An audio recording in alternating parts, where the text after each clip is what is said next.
ঐক্যবদ্ধভাবে এদেশে উন্নয়নের গণতন্ত্র সামাজিক সাংস্কৃতিক সব দিক থেকে তার মাঝে উঁচু করে দাঁড়াবে। তার কারো স্বাধীনতা পরাধীনতা এবং আধিপত্যকে স্বীকার করবে না। বন্ধুরা আমার, সেই লক্ষ্যে আমাদের এই লং মার্চ আমরা ভয়েস অফ লয়ার্সের পক্ষ থেকে আপনাদের আহ্বান জানাচ্ছি।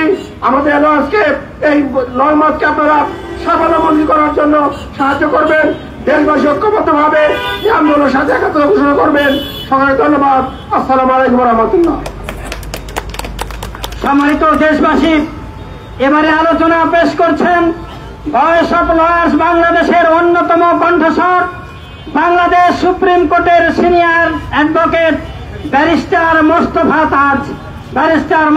তাজ। আউযু বিল্লাহি মিনাশ শাইতানির রাজিম। বিসমিল্লাহির রহমানির রহিম। সম্মানিত নাটোরবাসী, আপনারা জানেন 2 দিনের লং মার্চের কর্মসূচি নিয়ে ভারতের সীমান্তবর্তী এলাকা চাঁপাইনবাবগঞ্জ অভিমুখে আমাদের থমকে দাঁড়িয়ে আমরা ভারতকে জানিয়ে দিতে চাই যে দেশপ্রেম ইমানের অংশ। প্রফেসর সাল্লাল্লাহু আলাইহি সাল্লাম বলেছেন, দেশের জন্য, দেশের 1 ইঞ্চি মাটির জন্য যে জীবন দেবে তিনি শহীদ হবেন। আপনারা জানেন স্বাধীনতার 54 বছর পরে আজ আমরা উপলব্ধি করছি যে ভারত এদেশের অর্থনৈতিক, এদেশের রাজনীতি, এদেশের সামাজিক, এদেশের পারিবারিক সকল ক্ষেত্রে অশান্তি সৃষ্টি করে রেখেছে। একটি দুর্বল রাষ্ট্র হিসেবে তারা এই দেশকে অধিষ্ঠিত করতে চায়।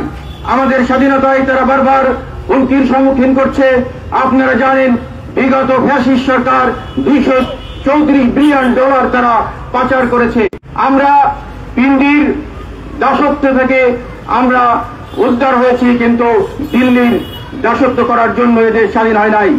আজকে আপনারা জানেন 13 নভেম্বর ফ্যাসিস্ট সরকারের শেখ হাসিনার রায়ের জন্য ভারত থেকে রয়ের মাধ্যমে অশান্তি সৃষ্টির পায়তারা করা হচ্ছে। সেনাবাহিনীকে ব্যারাকে ফিরে নেওয়া হচ্ছে। সামনে একটা মহা গভীর সংকটের দিকে দেশ যাচ্ছে। দেশপ্রেমিক 18 কোটি মানুষ থাকতে আজকে আমরা জানান দিতে চাই, এই দেশের মানবকে বাংলাদেশের মাটি আমরা টান নিয়ে থাকবো। এই দেশের স্বাধীনতা বিসর্জন দিতে দেব না। সকলকে সংগ্রামী শুভেচ্ছা ও অভিনন্দন। সম্মানিত উপস্থিতি, এবারে সংক্ষিপ্ত আলোচনা পেশ করার জন্য অনুরোধ করছি বাংলাদেশ সুপ্রিম কোর্টের বিজ্ঞ আইনজীবী, সাবেক পার্লামেন্ট মেম্বার, সাবেক এমপি জনাব তাসফিন রানা। আমাকে সংক্ষিপ্ত কথা বলার জন্য অনুরোধ করছি।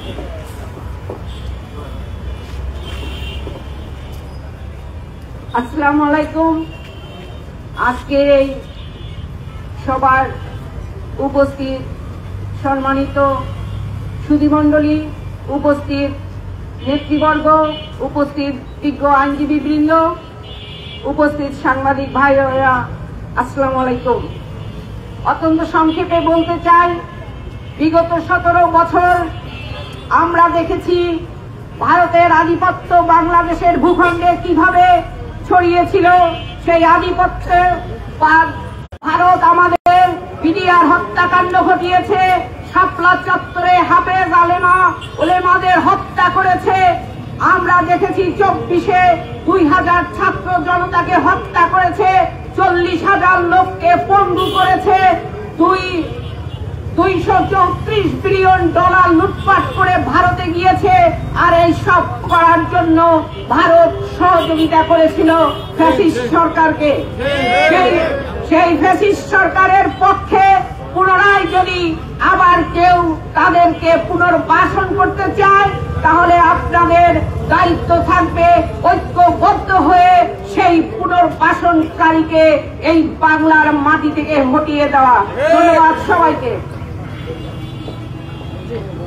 আল্লাহু আকবার।